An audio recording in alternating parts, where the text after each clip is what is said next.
कहते हैं कि कामदेव ने कृष्ण को चुनौती देकर कहा कि पुष्प बाण चलाऊंगा, उसके प्रभाव में आए तो मैं जीता, निर्विकार रहे तो आप। कृष्ण तो ठहरे परात्पर ब्रह्म। उन्होंने चुनौती स्वीकार कर ली। भगवान श्री कृष्ण की सभी लीलाओं को रास के नाम से जाना जाता है, लेकिन केवल शरद पूर्णिमा की रात के नृत्य को महारास की पदवी प्राप्त है।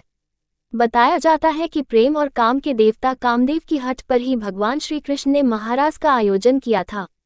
दरअसल कामदेव को अपनी शक्तियों पर बहुत घमंड था कि वो किसी को भी काम के प्रति आसक्त कर सकता है। दरअसल सती की मृत्यु के बाद भगवान शिव संसार की माया से मुक्त होकर लीन में बैठ गए थे।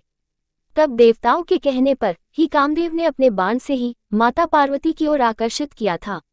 ध्यान भंग होने से भगवान शिव ने तीसरी आंख खोलकर कामदेव को भस्म कर दिया। लेकिन कामदेव की पत्नी रति की विनती सुनकर कामदेव को फिर से अस्तित्व प्रदान किया। कामदेव के घमंड को तोड़ने के लिए भगवान कृष्ण ने वृंदावन के जंगलों में महारास की।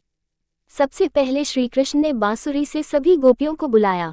सभी गोपियां आ भी गईं, लेकिन वे सभी वासना रहित थीं। उनके मन सिर्फ कृष्ण को पाने की इच्छा थी।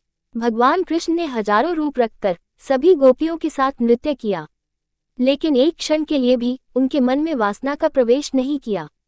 कामदेव ने महारास में अपनी पूरी शक्ति लगा दी, लेकिन कृष्ण के भीतर काम वासना जैसी किसी भी भावना को उत्पन्न करने में विफल रहे। इस तरह भगवान कृष्ण ने इस रात को ब्रह्म रात के बराबर कर दिया और गोपियों के साथ रास रचाते हुए समीप भी रखा। भगवान कृष्ण ने इस तरह शरद पूर्णिमा की रात कामदेव का घमंड तोड़ दिया।